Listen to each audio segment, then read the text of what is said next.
హల్లెలూయా. యేసుక్రీస్తు నామములో అందరికీ హృదయపూర్వక వందనములు. ప్రత్యేకమైన సమయంలో ఈ ప్రత్యేకమైన రోజు యొక్క వాగ్దానంతో మీ ముందుకు వచ్చినాను. దేవుడు ఈరోజు మనకు అనుగ్రహించబడిన వాగ్దానము యెషయా గ్రంథము 60వ అధ్యాయము 15వ వచనము. నిన్ను శాశ్వత శోభాతిశయముగాను బహుతరములకు సంతోష కారణంగాను చేసేదను. హల్లెలూయా. ఈ వాగ్దానం ద్వారా మనం దీవించబడును గాక. ఈ వాగ్దానం ద్వారా మనం ఆశీర్వదించబడును గాక. ఆమేన్. ఎప్పుడైతే ఇచ్చిన వాగ్దానం బట్టి మనం ప్రార్థిస్తామో ప్రార్థించిన సమస్తాన్ని దేవుడు మనకి అనుగ్రహిస్తాడు. మనం ప్రార్థించిన ప్రతిసారి మన ప్రార్థన ఎలాగంటే విశ్వాసపూరితంగా ఉండాలి. దేవుడు నా జీవితంలో ఖచ్చితంగా చేస్తాడు అన్న విశ్వాసంతో నువ్వు ప్రార్థించాలి. ఎందుకంటే నువ్వు సమస్తాన్ని జయించిన వాడిని నువ్వు విశ్వసించున్నావు. ఎప్పుడైతే నువ్వు నజరుడైన యేసుక్రీస్తుని విశ్వసించున్నావో ఆయన సమస్తాన్ని జయించిన అనుభవాన్ని దేవుడు నీలోనే పెట్టేస్తున్నాడు. కాబట్టి నువ్వు ఏదైతే నీలో ఉన్న దేవుని ద్వారా క్రీస్తు ద్వారా నువ్వు సమస్తాన్ని పొందుకోవడానికి అర్హులుగా నువ్వు మారిపోయావు.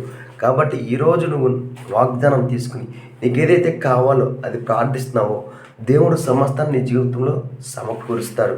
ఏదైతే వ్యాధులలో ఉన్నావో, ఏదైతే బాధలో ఉన్నావో, ఏదైతే చింతలో ఉన్నావో నీది ప్రతి విధమైన అనారోగ్య వ్యాధిని దేవుడు తొలగించి ఆరోగ్యాన్ని దేవుడు నీకు ఇస్తాడు.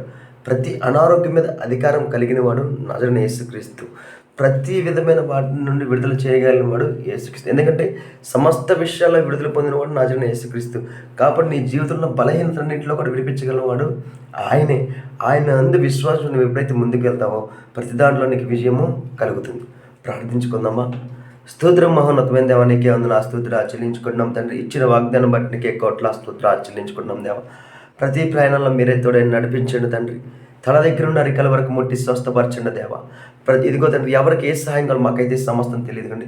ప్రతి అవసరత తీరునుగా కానీ ప్రవచిస్తాం తండ్రి. ఎండిన ఎముకల్లో జీవం కలగజేసిన దేవా. ఎవరికైతే అనారోగ్యం ఉందో అనారోగ్యం ఆరోగ్యంగా మారునుగా కానీ ప్రవచిస్తాం తండ్రి. ఇదిగో ఏ అనారోగ్యంతో ఇబ్బంది పడతాం తండ్రి, నేసు పొందిన గాయాల తండ్రి నజరుడైన యేసుక్రీస్తు వారికి స్వస్థ కలుగునుగా కానీ ప్రవచిస్తాం దేవా. ఏ విషయాల గురించి అయితే ప్రార్థిస్తున్నారో తండ్రి, ఆ ప్రార్థించిన విషయాలకు తండ్రి విడుదల కలుగునుగా కానీ ప్రవచిస్తాం తండ్రి. కావాల్సిన ప్రతి ఒక్కరికి కావాల్సిన ప్రతి ఒక్క సహాయాన్ని అందజేయమని నజరేయుడైన యేసుక్రీస్తు నామములో అడిగి వేడుకొంచున్నాం తండ్రి. ఆమేన్. అందరికీ హృదయపూర్వక